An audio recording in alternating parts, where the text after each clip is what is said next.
Welcome to Keeping It Green, a podcast for ornamental plant professionals and enthusiasts with hosts Margaret Pickoff, Tom Butzler, Sandy Feather, and Tim Abbey.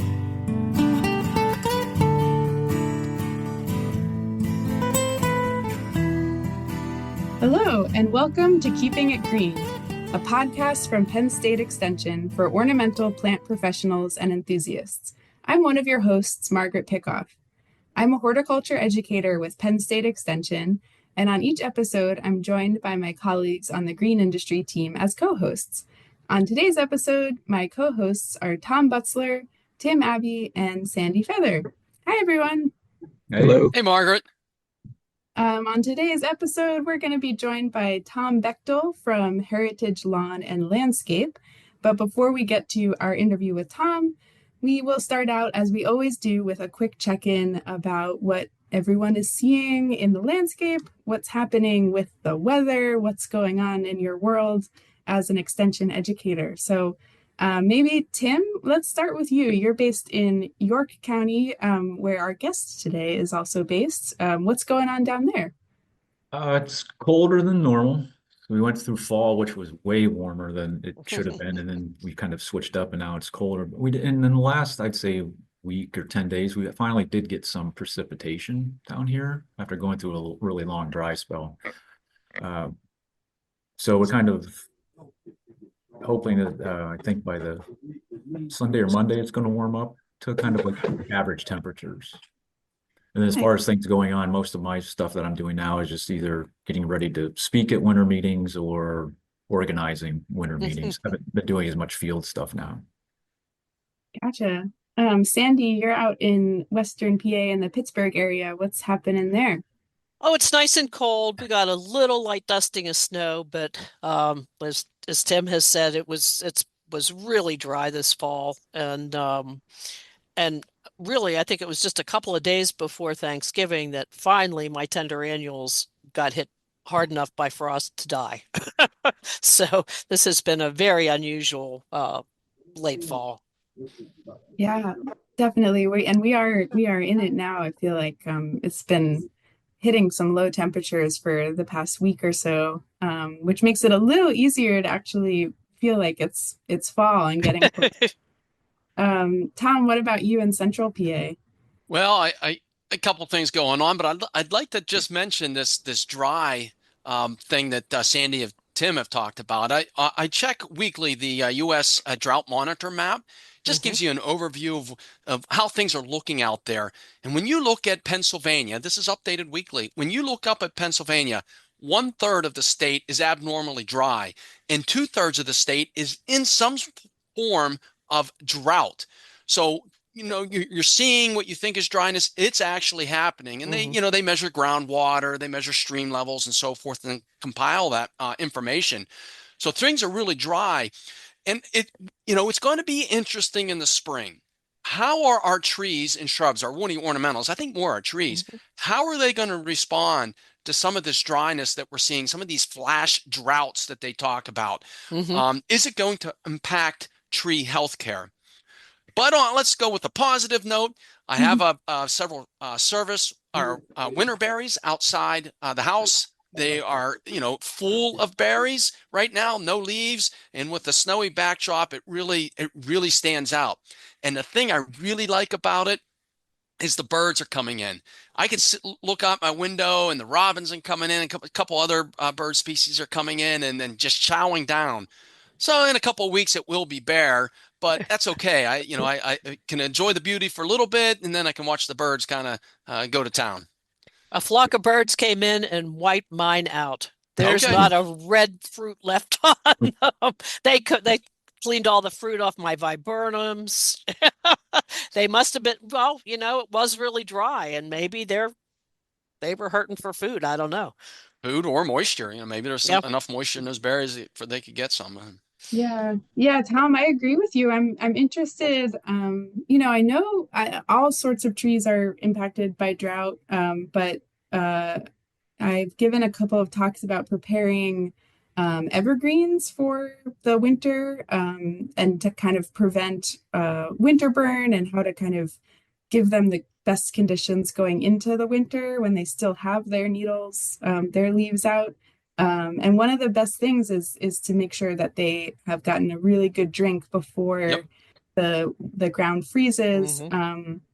And based on what I know about a lot of homeowners who have gardens, they don't always think to water their trees and shrubs that are more mature. And so we may be seeing some more winter burn, winter injury on those evergreens in the spring. So we'll have to see. Yeah, we'll have to see what the impact of this is next year, because obviously trees, it takes them a little while to show their symptoms when something's wrong. So yeah, well, stay tuned. We'll have some good spring episodes on that for sure. All right. Well, thank you guys for being here. Let's welcome our guests for today. Tom Bechtel is owner and chief executive officer of Heritage Lawn and Landscape, which is based in Thomasville, Pennsylvania. So welcome, Tom. Well, good to be here. Thanks for inviting me. Hey, Tom. Yeah, thanks for joining us. Thanks for being here. So to start out, can you just tell us a little bit about Heritage and what you do there? Sure. We're a lawn care, tree care, landscaping company. This is our 23rd year operating as Heritage Lawn and Landscape Care. Originally started out in January of 2002. It was a partnership of three of us. After a couple of years, it went down to two, and 10 years ago, I became the sole owner of Heritage. And in those years, we've grown to 46 full-time employees and a handful of part-time. And we primarily cover 3-county area, York, Adams, and Cumberland counties. A little bit beyond that in Lancaster, Dauphin, Perry, and tiny bit in Northern Maryland. Currently about $5.6 million operation. We look at our business in what I call 6 lines of business. We have lawn care applications. So we have 10 lawn care technicians, 4 tree and shrub care applicators. So there's the lawn division, the tree division.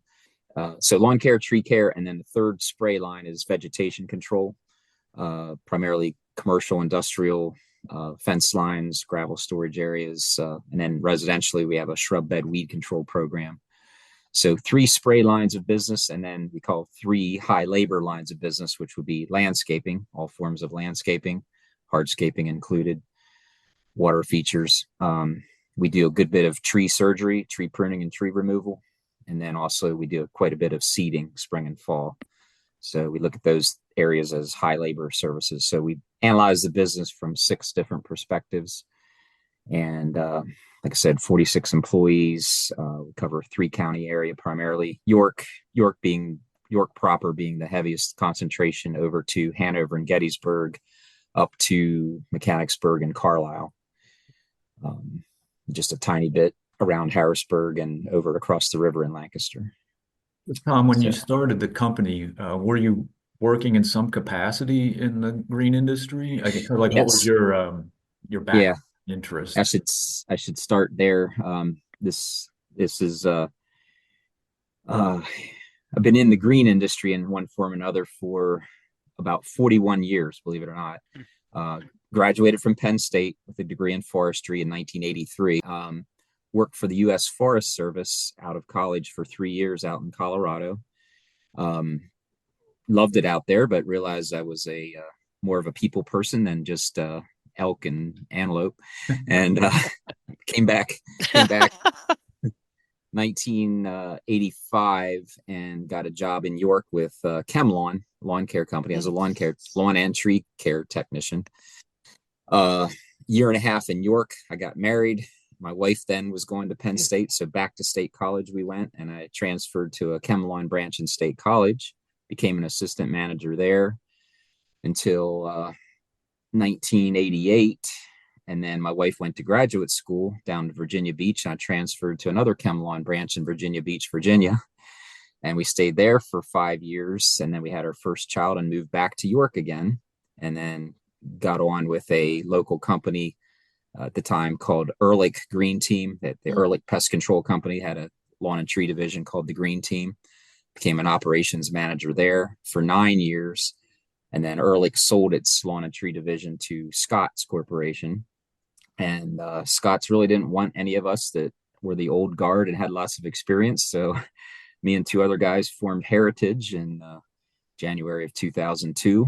And then here I've been since. So Nice. kind of a long-winded roundabout way, but I've spent my entire working career in the green industry, forestry degree, but then residential tree care and lawn care. So So Tom, even backing up a step further, what propelled you to study forestry or plants in college? So you had some experience there, or was it your parents? No, here's what I've always been kind of outdoor oriented. I grew up in a family that loves the outdoors, hunting. My father, grandfather were hunters, so spent a lot of time outdoors. But what really clinched it was, I think it was between my junior and senior year in high school. A couple of buddies. I was part of a Explorer Scouts club. It wasn't really Boy Scouts, but it was called Explorers. And about 5 of us and 2 teachers took a trip to Canada, Algonquin Provincial Park for 10 days. Wow. Canoeing, portaging canoes, lake to lake, just having a great time. And one evening around the campfire, 2 Canadian provincial foresters strolled into our camp, sat around our campfire for the entire evening and just told stories about what they do. And I was just enamored by that, lifestyle of, wow, you can actually make a career and live out here in the wilderness and work and mark timber. I was just fascinated. And that's what stuck with me. I wanted to be a forester at that point. And I followed through with that dream, went through school, got a degree in forestry, even though my advisor at Penn State numerous times tried to talk me out of it, said, Tom, there's no jobs. There's no jobs in forestry. Switch to something else. I stuck to it. Could have had a career with the Forest Service, but I really realized I was more of a people person. It was a very lonely job, beautiful. I mean, in the Rocky Mountains, dream job, you could say, but I realized I was more of a people person, and I moved back east and got into residential tree care and lawn care. Now, So you and I have known each other for most of my time with Penn State, so it's like most of 18 years. Yeah. And the one reason that I've always enjoyed interacting with you and a number of your employees. I mean, I interact with them quite a bit every growing season. Right. You have had employees that have been there the entire time that I've been with Penn State, which to me is sort of unique because it's such a high turnover in the landscaping industry. So why do you think you've had good retention? I get asked that question a lot over the years, and I know we are unique in that regard. I'm no stranger to this industry, and I know it's a high turnover industry, and we've been fortunate, blessed with very high retention of employees. I think it goes to a number of things, but if I could sum it up in one term, it's our culture. We have worked hard on establishing a culture that I think is unique for any workplace, but especially in the green industry. I have always really invested in my people, not just financially. I definitely pay them at the top level in our industry. We provide all the benefits that any company could offer, healthcare, dental, vision, life insurance, 401k, you name it, anything a corporate company would have, we offer, and good pay, good benefits, time off, all that. So that's very attractive from that perspective, but it doesn't stop there. I think I value my people to the point that if they want to make this a career and invest in the green industry, I'm all for it. I'll give them all the training they want, any certifications they want to achieve. I pay for it. I send them to training classes, schooling. I really want to invest in them if they want to invest in me. I'm perfectly willing, and I have a few people here that this is just a job, and that's okay. But they enjoy their job. They do, and they do a good job. They don't cut corners, but they want to work, 7 a.m. to 5 p.m. And after that, their life is theirs. They don't really want to think about anything green, and that's okay too. But I do have a company full of people that have spent their career doing something in the green industry. They eat, think, dream green, and they're a lot like me. They couldn't imagine doing anything. They'd probably die in a factory. You know, they got to be outdoors, listening to the birds chirp and taking care of trees or turf or, you know, landscaping. So we have a company full of people like that, and it's really our culture. And I think finally the bottom line, I think this actually means a lot to most of my team. I've always said we want to be the best at what we do, and we really strive to be the best. I think in many areas we are. We've got 10 certified arborists on staff. Nice. You know, devoted the time and energy to get that certification. I've got a couple guys that are in the industry longer than myself, you know, 40, 45 years, very knowledgeable. But beyond that, being the best and very well trained and knowledgeable, I've always said there's something more than that. And I think to sum it up is best. I have 2-paragraph mission statement. I'm just going to read the second paragraph. It's like 3 sentences. I think this explains what I'm talking about, that there's something different about us than just being the best. Our dedicated team of professionals performs with confidence and delivers great value and expert service that is second to none. In addition, we operate within a culture that is helpful, teaching, and giving. Coworkers have the freedom and authority to, quote, not withhold good from those who deserve it when it is in their power to do so. That comes from Proverbs 3:27 in the Bible. We pride ourselves in being good stewards of the environment, bettering people's lives, improving the community, and helping those in need. So that has registered a lot with my team. So much so for about 5 years now, I even give my people 2 extra paid days off to do something volunteering or in the community or go on a missions trip or whatever. It's their choice. They just can't go take a day off and clean their grandmother's gutters out of leaves and get paid for that. They got to do something for the community, work in a soup kitchen, you know, go on a missions trip. I do some disaster relief work, do stuff like that, and I'll pay them 2 additional days. That's just showing them that that's where the rubber meets the road. I'm willing to invest in them to do something to better their fellow man. And I even go beyond that. I empower them to do things. If they see a need, they're out there servicing a customer, and a widow lady that's on a fixed income, she can barely afford to get her lawn treated, and you know, she needs help with something. If it's in their power to do so and it's not too expensive, I'd say, you know, hey, go ahead and do that extra thing for them. Prune her tree for her. You know, if it takes you 30 minutes, just do a nice thing. If it fits in your schedule and you have the time, go ahead and do it, and just don't charge them. And, you know, our company knows they have the power to do little things like that aren't, you know, a budget breaker, but they have some authority to do something extra to help their fellow man. So that kind of culture pervades beyond, hey, we want to be the best. I give my people the best, give them a lot of leeway, but even beyond that, give back to the community as well. And I think all that sums up a culture that people don't really want to work anywhere else. No, and that's been my experience with like your employees. I mean, I see it more on like the education and you know, the programs that I run, that they you know, there a lot of attendance at things that I host. You know, a lot of, maybe all the people were ISA certified arborists, not maybe most of them, you know, went through like the arbor short course that I've run here. So I've seen them come through. Yeah. And I just know from like my time here and time at working another state, that a lot of companies they just see them as workers, and they don't do the things that you're doing. And again, you just said things that I wasn't even aware of. And I think that's just very special and why you're successful. Yeah, so Tom, you have a high retention rate with your workers, and you put a lot into educating them, you know, to know their stuff. Does that also translate into high retention of customers then, when they have the interaction with these educated, you know, crew, arborists, landscapers on the grounds? Absolutely. It absolutely does. And I think that's exactly why it does.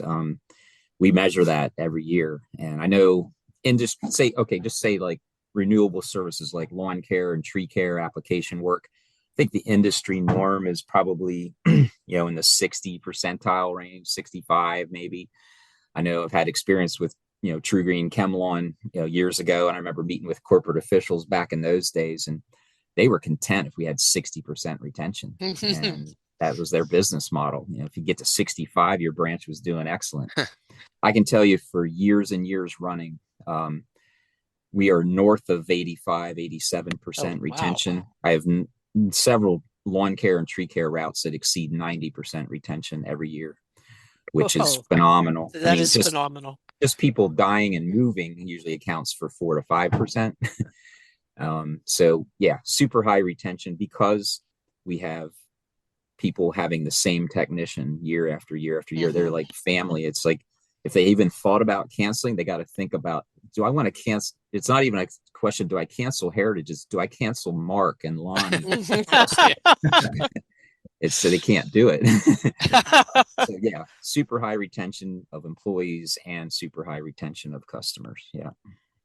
One other thing I'll throw in, because probably like over like the last 5 years, twice I went out with a couple of your crews to shoot videos and pictures for the landscape workforce development project that Sandy and Tom and Margaret and I were involved with. And they have fun too. I mean, they're very hardworking, but like the crews just, they're, goofing on each other and they're just having a fun time. And so it was almost like it wasn't work. It was physical work. What they were doing was mostly like planned installs and some hardscaping and stuff like that. But they were enjoying themselves. Yeah. Yep, they do. They do. And we work at that too. And, like you've witnessed the update training meeting day. That's often a morning full of meetings, but it's a lighter atmosphere. But then we have recreation after that, and right. Do things together, or we do company events. So this year we took most of the company on a bus trip to an Orioles game. Update. Do things that we were big sponsors of the York Revolution minor league baseball team. We had a skybox night and a picnic there one night. We usually have a summer picnic. We're shortly here. We have a big Christmas dinner. We're going to a fire hall and everybody's bringing a side dish. So we do a lot of things to kind of keep the team together and make it like one big family. So. And Tom, when we've talked to some other folks in the green industry, one of the questions we ask them is, what is the biggest issue that you deal with? And I think almost all of them say labor. And that doesn't sound like that's that big of an issue with you. So what is your biggest issue? I would agree that I know that in our industry, that is absolutely the biggest issue. And that did finally come around to bite us right around the COVID years. We did have, I remember one winter heading into spring where I was sort of desperate. Am I going to find enough guys to get out the door? But other than that, even here the last 2 years, it's been amazing. I'm almost back to turning people away. I have people that come and fill out an application. I was like, yeah, great. Go ahead, fill an application, but I'm currently not hiring, but I'll keep you on the list. And so we're fully staffed right now. And if everybody returns, which I think they will, I need nobody for the start of next year. So we've been unique. I think, again, part of that is that culture we've built. Even when it was a challenge to find employees, I employed 2 different mechanisms that had some success. One, I instituted a pretty lucrative employee referral program where, I figured the employees know what kind of people we need. So they're my best source to go find people. And they're going to have to work with them. Yeah, exactly. So they're not going to recommend somebody that they don't think can cut the mustard. So, friends, neighbors, relatives. And we've gotten, and since I've done that, I'd say 4 or 5 quality people that are, really good referrals. And then also hired like a headhunter group out of Lancaster, Team Builder, and a really unique situation. They interview me, I create a job description with them. They interview me. They post a job description on all the employment boards, Team or Monster and Indeed, all those. And then they field the responses from them, do their own interviews with people, put them through a rigorous process, interviewing, trying to match up with the skill sets I'm looking for. They do, if they pass that test with them, they'll do security clearances, drug tests, driving record checks, do all that. And finally, they'll deliver me a candidate that, is probably 90% there. And then I'll do my first interview. And I always do 2 interviews with people before I make a hiring decision. But that has also worked well, where I don't like 3 years ago, I did one spring from like March to May, I did 57 interviews. Oh my gosh. Because I do first and second interviews. So it might've been 25, 30 people that I talked to. And that year I hired 19 people. And until the end of the year, we had 9 of those 19. And I think pretty much all 9 of them are still with me. But that process worked well between the employee referral and the headhunter team builder. Got some quality candidates, and that's been working pretty well. But here the last year or two, I think we're back to the way it used to be, where I'm hardly even looking for anybody. That the handful of people that come through our door are just what I need. Or somebody, like I hired a landscaper 2 years ago, small landscaping company here in York, and it was 2 guys that worked there. The one guy came here, and then this year the other guy came because the other guy talked him into coming here. And they're both super quality, experienced guys. So it just works if you just create that environment, that culture. So you have really great customer retention. Do you like word of mouth, or do you advertise a lot in terms of trying to get new customers? We do a fair amount of advertising, but I'd say it's heavily weighted towards branding rather than direct advertising. We spend a lot of time on just being noticed. We like I said, we do stuff at the York Revolution. We do the T-shirt toss there every year. I still see our T-shirts all over town. People wear them for years. We have 9 different pickup trucks, all wrapped to the hilt with good artwork on them, and people see our trucks everywhere. We have 35 trucks in our fleet, between pickups and service trucks, so people see us everywhere. Mm-hmm. And we have a really nice customer referral bonus. Somebody Nice. refers their friend, neighbor, relative, that person gets a nice discount, and so does our current customer, and that's been pretty effective. So we spend a lot of time, because we have that 6 different lines of business, a lot of versatility. We found through examining our leads a few years ago, our biggest lead source was our current customers taking another line of business. So we do a lot of internal marketing to our existing customer base. We get them on board as a lawn care customer.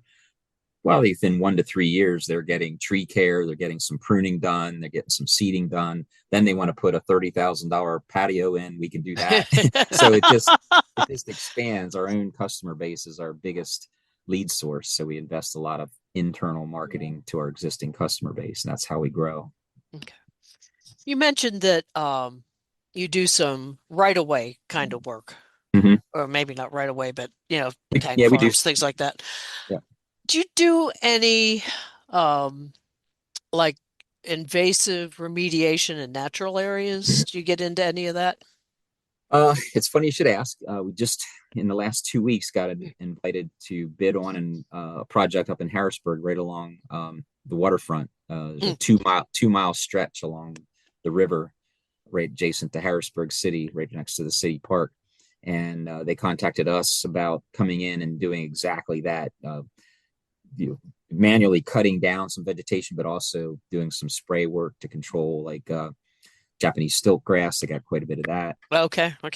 So it's a big project, and we weren't even sure how to get our heads around it. So we made an offer, said, hey, how about we come in for just 2 full days? We'll charge for 2 full days, a 3-man crew, and we'll show you what we can do in a day's worth of labor or 2 days. And that here's the cost. And then if you like what we do and how much we can accomplish in those 2 days, then we'll give you a broader bid, for the whole 2 miles.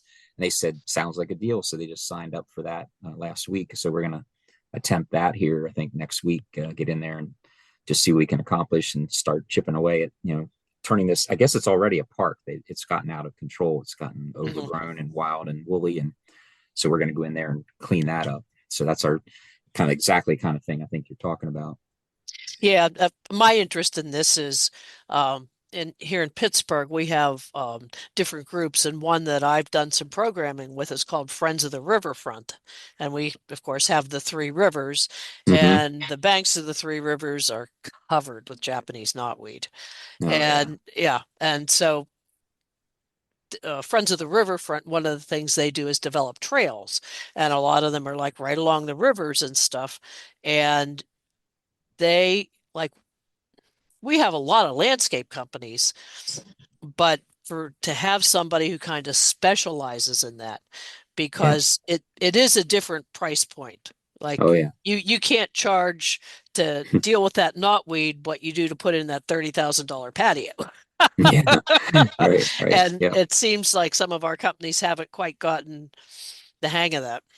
And we don't really have anybody who's specifically dedicated to that. And I've even talked to some of the landscape companies about, hey, think about this as an add-on service, but I think they weren't really understanding the whole price point end of that. We've done a few. I'd say most of the times we've been involved in that, it's been a specialty issue. A couple of years ago, we did something for York Water Company around their reservoirs. They have, believe it or not, they had some kudzu infestation. We've had kudzu around here too. Doesn't happen very often, but it was there, so we went in to help remediate that. So usually it's a specialty thing. It's not something we do every day. But. Yeah, and I don't think every landscape company could like adapt to that, because there's different, you're using different products, you're using different application methods and stuff. It's not just a direct correlation. Sure. Yep. Hey, Tom, when you were mentioning the different services you offer, tree care and taking care of the lawns and so forth, with installs, do you have an in-house design? I didn't hear you say that. Okay, you got a team. We do. We have a full-time landscape designer, John. He's well experienced. He's got almost as much experience as I do in the green industry. He just came on board 2.5 years ago. Our previous landscape designer we had for about 5 years passed away from Lou Gehrig's disease. A great guy. Yeah. Sorry about that, boy. Yeah. Wow.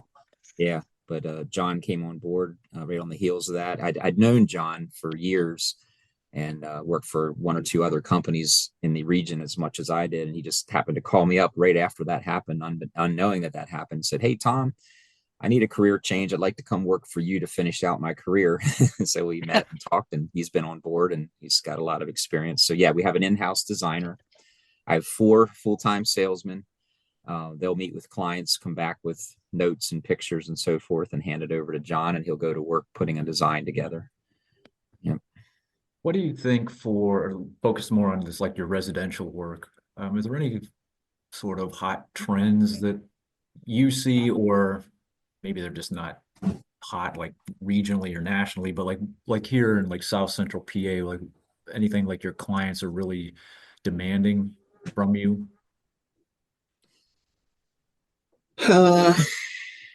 Nothing I can say, put my finger on that's a hot item. I'd say in a general sense, might sound kind of hokey, but there's people out there looking for quality. I mean, many of them come to us after they've run the course. I'm not trashing, True Green or whatever, or, Lawn Doctor or whatever, but those companies are so cookie cutter, so bargain priced that they're kind of missing the boat on quality. I mean, here I am. I came out of, True Green Chemlon years ago, and I think I was a pretty darn good technician back then. And they have some pretty darn good technicians too. I think it comes down to that. If you have a self-motivated technician, they can still do a good job. But the company mindset these days with a lot of the big companies is not focused on what's best for this lawn. They're thinking what's best for us as a company to get through this round and on to the next one. How can I get more stops done per day? And I can tell you this from being in the industry, just in the last 10 years, going through 2 or 3 different software companies to manage our customer records. It's amazing. 2 prominent software companies that we have used, you get into their training mode. The end user, the technicians that we have, they refer to them as driver.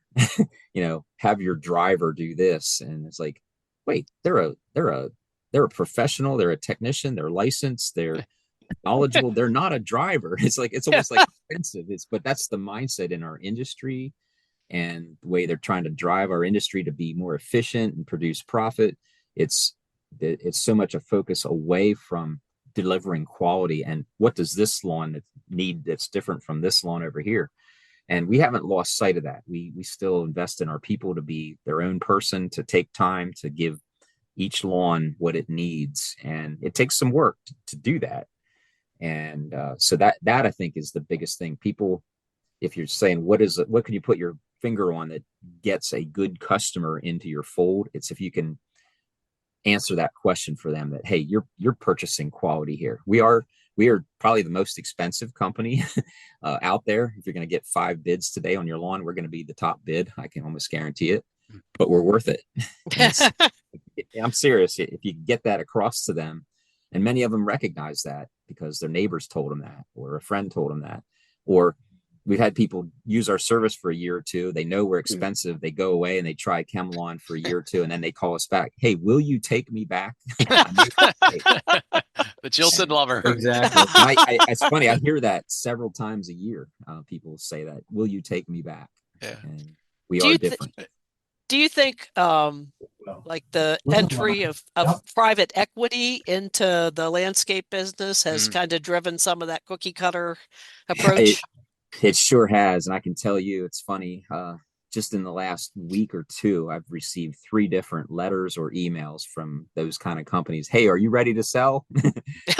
And you're like, people out there hungry to buy up businesses like mine. And I've no thought to do so. I'm intending to hand it off to my sons, Josh and Michael, at some point. A couple more years left in me here, but I have no desire to do that. But there's companies out there trying to gobble up, No, we're seeing up here in central Pennsylvania, and it's occurring in every industry, in the HVAC industry, plumbing industry. Yeah. So that was a good question there, Sandy. Hey, yeah, I'm seeing it out here. Yeah. So Tom, with your background, I got to ask this question. But we started off, it's about trees. With your background, and you got a whole slew of arborists on staff. We started off this whole podcast just about the weather we're seeing, and we touched upon, are we going to see some impact in trees? Yeah. You're on the ground, your crew's on the ground. Are you starting to see anything with these longer drought periods, hotter, drier summers? And, as your crew's working, what are they saying? Yeah. We have noticed that, and I have, like I said, 41 years experience in the residential arena. Absolutely, we will see results. It's funny. I have a sales meeting. One of my hats I wear is sales manager for my sales team. And every Wednesday morning, we have an hour-long sales meeting. And just 2 days ago, Wednesday morning, at the end of the sales meeting, as they were getting up from the table, I said, oh, hey, one more thing, guys. I said, this very hot summer we had, 39-day drought in the fall, keep that in the back of your mind, because next spring and summer, we're going to see a lot of problems with trees. And I've seen it before. Those trees, they're going to push out in the spring. They're going to flower. They're going to produce fruit, and then they're going to die. Some, and we're going to see it. And I guarantee you, with the hottest summer on record, we typically here in South Central PA, the average is 6 days above 90 degrees. We had 35 days above 90. Wow. Didn't realize that. And then this September and October, we had 39 straight days with no precipitation. So you couple extremely hot summer, longest drought ever in 100-year history in South Central PA. It's going to show up next summer. Absolutely. And I think too, the way the fall was so extended, like the warm weather going into the fall, and then boom, it's, we were down in the single digits. Yeah. I can just see the boxwoods going. Ugh. Yeah. It's like one more stress. Hot summer, dry fall, and now a sudden cold snap when they were lulled into a mild fall. And because harsh. they're not hardened off yet. They're no. So it's almost like a 3 strikes, you're out. Yeah. How have your tree care guys, we'll just go back like the last few years, because we've had some atypical weather conditions. Trying to explain that to your customers that, there are times when, those environmental stressors are going to take out trees. They could be young, they could be old. There's no biological problem. There's nothing that you could have done to intervene or, save the tree. And you try to explain it to them like, well, this was, drought stress and heat stress. Do you think, is that being communicated to them that they're actually accepting that, or are they sort of like, you just kind of don't know, and that's what your scapegoat answer is? Yeah, we definitely communicate that as often as we can, but you're right. Some people just don't really hear you.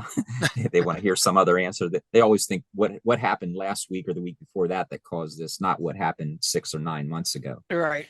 So it's hard concept to get across, but we try a couple of different ways, in individual meetings. But we used to have a newsletter, but we don't have the time to do that anymore. But actually, in another week or so, we send out a holiday card. It used to be a Thanksgiving card, but last 2 years it's now a Christmas card. And I put a little letter inside of it, and I usually talk about the season, how it went, what to expect. So I already have, just working on that today.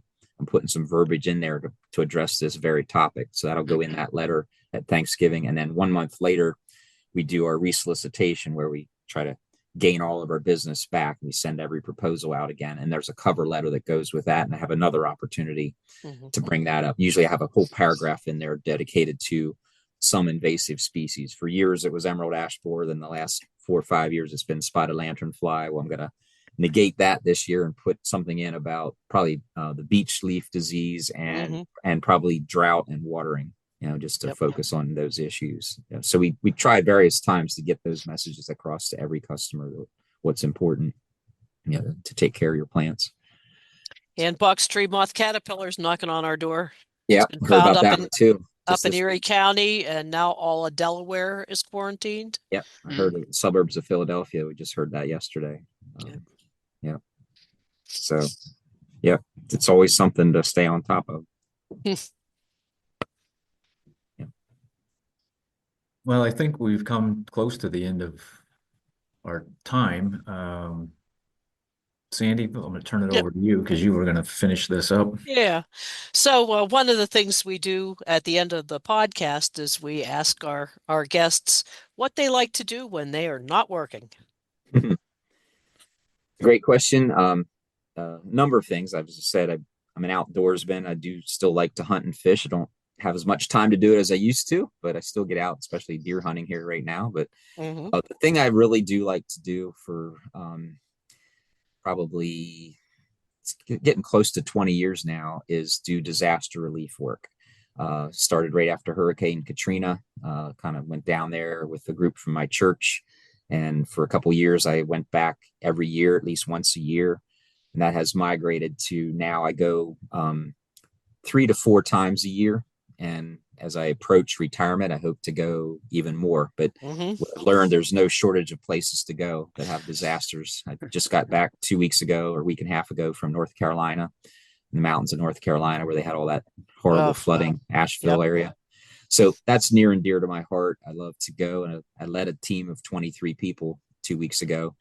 And I get a lot of enjoyment of going and doing the work, but leading people, and some first timers, some repeat. I've got a culture of 6 or 8 guys here that go with me from time to time. Nice. So it's really satisfying. It's work, but to me, it's a reset point to get away from the hustle and bustle of running a business and go help somebody or help some community. And so I really enjoy that. That's my passion, to do disaster relief work. There's a local ministry here out of Red Lion, York County, called Servants. And I'm kind of their, when I'm available, I'm their coordinator for disaster relief. So when they have a job, like this come up, I could go back to North Carolina probably for the next 3 months. There's so much to do down there, but I just can't get away. I have business to run, but I hope to get down there again. In January and February, I always go at least once in January and once in February. I'll get down to the Gulf Coast again. And there's always some area that has a disaster that needs some work. Well, so, I know the people in North Carolina are grateful for your assistance. That was a real disaster, boy. Are you mostly doing cleanup, or are you doing like reconstruction of buildings? It depends at the stage. That situation, we're now 8 weeks out from the disaster. When we were there a week and a half ago, it was still mostly cleanup. We took half a dozen chainsaws, and those chainsaws were running every day, cutting up down trees. We had one guy drive down with a mini excavator and a skid loader. They were busy every day, 10 10 hours a day pushing mud and debris.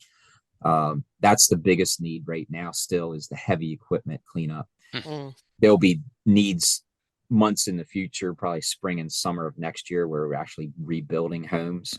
There wasn't much of that yet. It's still that initial shock area there. And it's just a mind numbing, the devastation. It's just hard to even imagine just that much water.